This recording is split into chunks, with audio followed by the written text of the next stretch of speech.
அஸ்ஸலாமு அலைக்கும் வரஹ்மத்துல்லாஹி வபரகாத்துஹு.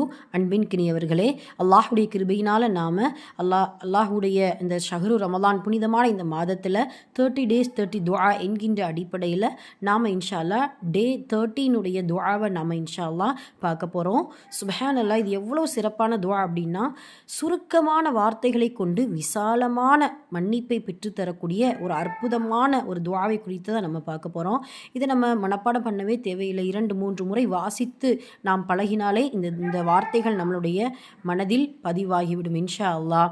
இந்த துஆவை இப்னு உமர் இஃப்தாருடைய நேரத்தில் அதிகமாக கேட்டதாக நமக்கு அறிவிப்பு வருகிறது. அதனால் இன்ஷா அல்லாஹ் இந்த துஆவை நம் இஃப்தாருடைய நேரத்தில் நாம் அதிகமாக கேட்கக்கூடியவர்களாக இருக்க வேண்டும் இன்ஷா அல்லாஹ்.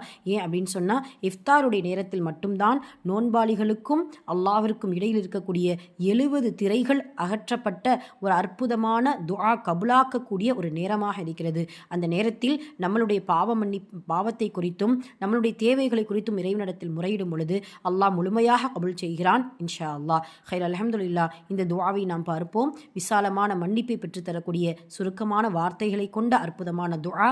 யா வாசிஅல் மக்ஃபிரத்தி ஃபக்ஃபிர் லனா, யா வாசிஅல் மக்ஃபிரத்தி ஃபக்ஃபிர் லனா, யா வாசிஅல் மக்ஃபிரத்தி ஃபக்ஃபிர் லனா. மன்னிப்பதில் விசாலமானவனே எங்களை மன்னிப்பாயாக, மன்னிப்பதில் விசாலமானவனே எங்களை மன்னிப்பாயாக. ஆமீன். இந்த துஆவை நாம் இன்ஷா அல்லாஹ் ஒவ்வொரு இஃப்தாருடைய நேரத்திலும் நாம் அதிகமாக கேட்டு அவனுடைய விசாலமான மன்னிப்பை பெற்ற மக்களாகவும், அவனை சந்திக்கும் பொழுது பாவங்கள் இல்லாத அவனுக்கு பிடித்தமான அவனுடைய பொருத்தத்தை பெற்ற மக்களாக அவனை சந்திக்கக்கூடிய பாக்கியத்தை அல்லாஹ் நாம் எல்லோருக்கும் நசீபாக்குவானாக. ஆமீன். அஸ்ஸலாமு அலைக்கும் வரஹ்மத்துல்லாஹி வபரகாத்துஹு.